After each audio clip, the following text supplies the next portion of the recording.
were there, we decided we were doing all this talking and we weren't doing anything about it. So we came up with a program where you would volunteer to help with transportation. And so what we decided to do was team up with an organization so we wouldn't have to reinvent the wheel. So we have teamed up with the Volunteer Center of Sonoma County, and they're just going to speak for a few minutes about it. So this is Donetta and Wendy, and they're going to just speak for just a few minutes. They have the hearts, and they're going to talk a little bit about the transportation. Sure. All right, good morning, everyone. Donata McKeeler from the Volunteer Center. Are you familiar with the Volunteer Center and the work of our...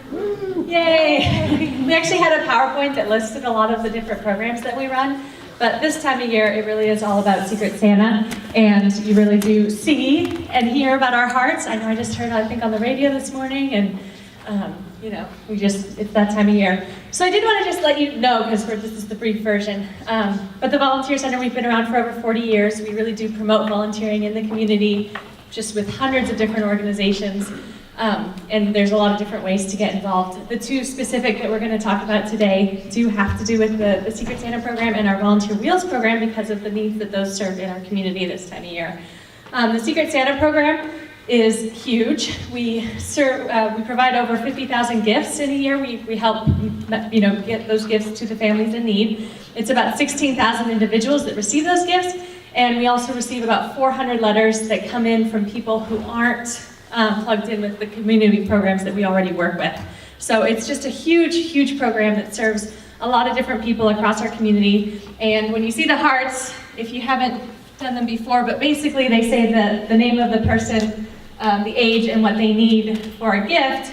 And because this tree is a mobile tree, if you wanted to take a heart today, you would actually bring that gift to the Volunteer Center as a drop-off location. When you see these in the community, the place where you picked up the heart is a place where you can drop off the gift. So that's just a little logistic thing, but we brought the hearts today in case you're interested in sharing in this way. And then Wendy is my colleague over at the Volunteer Wheels part. Hello, and I've been with the Volunteer Center for 13 years. I started as a scheduler in the Volunteer Wheels program and a dispatcher, but my favorite position or hat is volunteer coordinator. And I just want to give you a quick overview. Volunteer Wheels has a contract with Sonoma County Transit, and the way it works for us is by having this transportation contract, we can actually have volunteers working for us.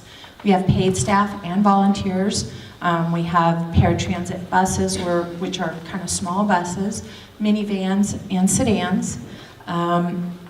It's an ADA, or Americans with Disabilities Act program. And what that means is that any city or county in the United States must provide a paratransit program if they have a fixed route service. Fixed route is the big buses that go from bus stop to bus stop to bus stop. You and I can use that for anything wherever that service goes. Paratransit says that if somebody can't get to that bus stop physically or mentally or just age, they've given up driving, then they can apply for paratransit service. It is an application program, so they have to get evaluated to use the service. But once they use it, they can use it for anything, anywhere, and virtually across the nation. So if they're certified here in Sonoma County, they can get transfer rides to to Marin County, because Golden Gate Transit is a fixed route service and provides a paratransit. People can get to San Francisco. From that program, they can get to the South Bay. If you're flying into Texas, you can get a visitor's request in Texas to ride with paratransit. So it opens up a whole new world for people. And the majority, a high percentage of the people we serve are seniors who are kind of shut in and not able to get out because of transportation.